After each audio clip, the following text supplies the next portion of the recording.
अस्सलाम वालेकुम, मेरा नाम डॉक्टर लीना बशीर है। मैं कंसल्टेंट गायनेकोलॉजिस्ट हूँ और आज जिस टॉपिक पे हम डिस्कशन करने वाले हैं वो बहुत ही इम्पोर्टेंट टॉपिक है और वो टॉपिक है हमल में वज़न का बहुत ज़्यादा बढ़ जाना। इस टॉपिक से रिलेटेड मैंने बहुत सी रील्स तो बनाई हैं, लेकिन मुझे बहुत से मैसेजेस आए थे कि आप इस टॉपिक पे एक डिटेल डिस्कशन करें।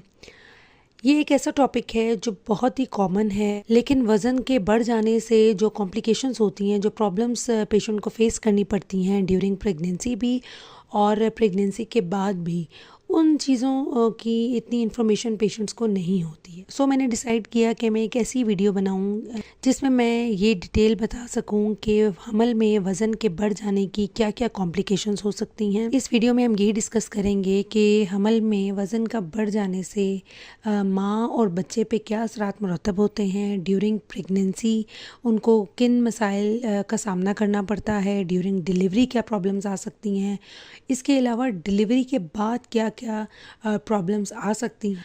आई होप इस वीडियो के एंड तक आपको इन सारी क्वेश्चंस के आंसर मिल जाएंगे। सबसे पहले हम ये डिस्कस करते हैं कि ओबेसिटी क्या होती है। ओबेसिटी का मतलब ये होता है कि अगर बॉडी मास इंडेक्स 30 को क्रॉस कर जाए तो पेशेंट ओबीज कहलाता है। मींस वो ओबेसिटी के क्राइटेरिया को फुल करता है। एवरेज वेट गेन प्रेगनेंसी में 10 to 12 kg होना चाहिए। अब ये बात पेशेंट्स को अक्सर नहीं पता होती। पेशेंट्स समझते हैं कि चूँकि प्रेगनेंसी स्टार्ट हो गई है तो अब हम सब चीज़ें खा सकते हैं, लेकिन ऐसा नहीं होता है। प्रेगनेंसी में हेल्दी डाइट लेना बहुत ज़रूरी होता है। सिर्फ खाना नहीं होता, बल्कि एक ऐसी ग़िज़ा लेनी होती है जिससे माँ और बच्चे दोनों को फ़ायदा हो सके। अननेसेसरी जंक फूड और प्रोसेस फूड प्रेगनेंसी में अवॉइड करना चाहिए, क्योंकि इससे ना सिर्फ वज़न बढ़ जाता है बल्कि बहुत से स्टमक के प्रॉब्लम्स भी स्टार्ट हो जाते हैं। तो इन चीज़ों को अवॉइड करना चाहिए। हमल में वज़न के बढ़ जाने से माँ और बच्चे दोनों पे बहुत मनफी असरात मुरतब हो सकते हैं। अगर हम मैटरनल इफ़ेक्ट्स देखें तो उसमें सबसे इम्पॉर्टेंट आ जाता है हाइपरटेंशन, यानी कि ब्लड प्रेशर बहुत बढ़ जाता है और इससे प्री इक्लेम्शिया के चांसेस बढ़ जाते हैं। फिर ऑनवर्ड्स कॉम्प्लिकेशन बढ़ती चली जाती हैं, प्री इक्लेम्शिया एक्लेम्शिया में भी कन्वर्ट हो सकता है। इसके अलावा पेशेंट में डायबिटीज़ के चांसेस बहुत ज़्यादा बढ़ जाते हैं। इसके अलावा बॉडी में खून जमने की ताकत भी बढ़ जाती है, जिसे हम थ्रोम्बो एम्बोलिज्म बोलते हैं।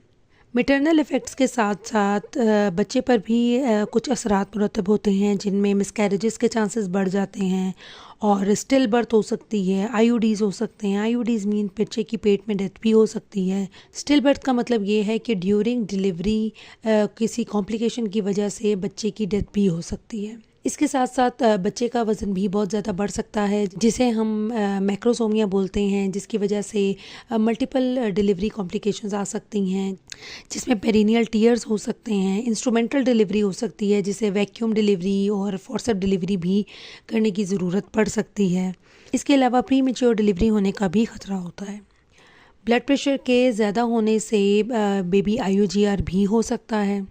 कुछ केसेस में ऐसा भी देखा गया है कि कंजेनिटल एनॉमलीज़ के चांसेस भी ऐसे पेशेंट में बढ़ जाते हैं जिन मदर्स का वेट प्रेगनेंसी में बहुत ज़्यादा बढ़ जाता है। पेशेंट का वज़न बहुत ज़्यादा बढ़ जाने से ड्यूरिंग डिलीवरी भी प्रॉब्लम्स आ सकती हैं, जिसमें अगर तो नॉर्मल डिलीवरी हो रही है तो उसमें इंस्ट्रूमेंटल डिलीवरी के चांसेस बढ़ जाते हैं या पेरिनियल टीयर्स के चांसेस बढ़ जाते हैं, जिसमें 3rd और 4th डिग्री पेरिनियल टीयर्स हो सकते हैं। मींस उसमें बड़ी आंत भी इन्वॉल्व हो जाती है और उसकी और भी बहुत सी मल्टीपल कॉम्प्लिकेशंस हैं जो हम किसी और वीडियो में डिस्कस करेंगे।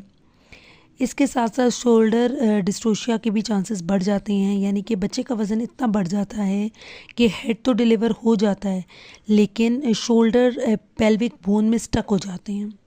वो एक अलग कॉम्प्लिकेशन है, उसकी वजह से भी बच्चे को बहुत से प्रॉब्लम्स फेस करने पड़ सकते हैं। उसके बारे में भी हम डिस्कस करेंगे।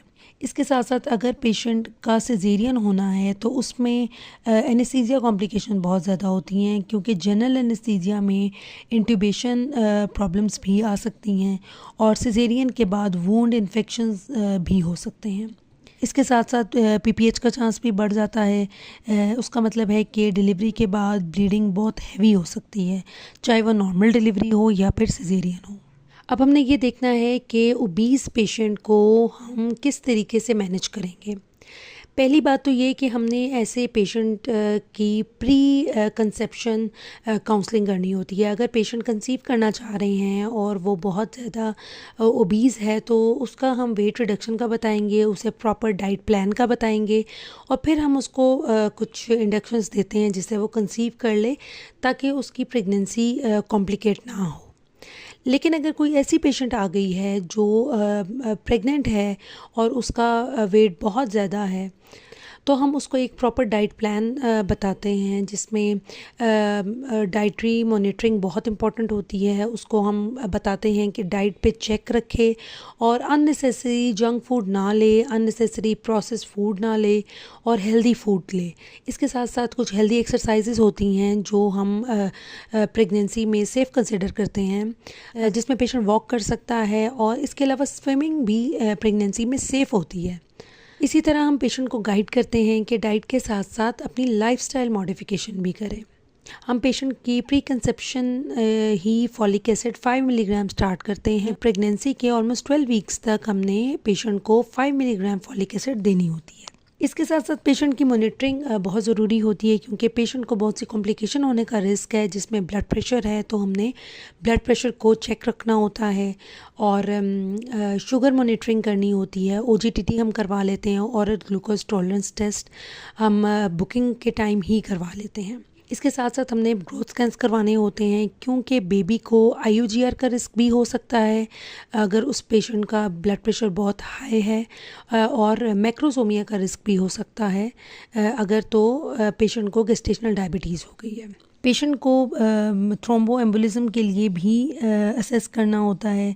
पेशेंट को बताना होता है कि अगर उसको चेस्ट पेन हो या उसको जिस्म के किसी हिस्से में वीकनेस हो या टांगों पे सूजन होने लग जाए, या अगर किसी एक टांग पे सूजन होने लग जाए और दर्द होने लग जाए, तो वो फौरी तौर पे डॉक्टर से कंसल्ट करे और डॉक्टर के साथ डिस्कस करे।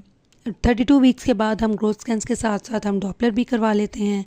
इस तरह हम पेशेंट को टर्म तक लेकर जाते हैं और फिर डिसाइड करते हैं कि पेशेंट की नॉर्मल डिलीवरी होगी या सिजेरियन होगा, डिपेंडिंग अपॉन पेशेंट की कंडीशन कि उसका ब्लड प्रेशर कैसा है, उसकी शुगर कैसी है, और इसके अलावा हम अल्ट्रासाउंड पे बेबी का वेट भी चेक करते हैं ताकि हमें आइडिया हो सके कि ये नॉर्मल डिलीवर हो जाएगी या नहीं होगी।